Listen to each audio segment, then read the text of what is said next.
You ask Tiger to solve. This deals with linear equations with one unknown. The final result is x equals -4. Let's solve it step by step. Remove the ones. The way variable's sign changes when it is multiplied by -1, its absolute value does not. Therefore, we can eliminate the 1. Group all constants on the right side of the equation. Add 4 to both sides. Simplify the arithmetic.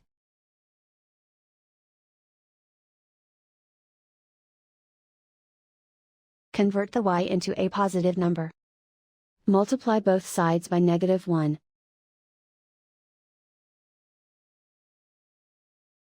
Remove the ones. Simplify the arithmetic.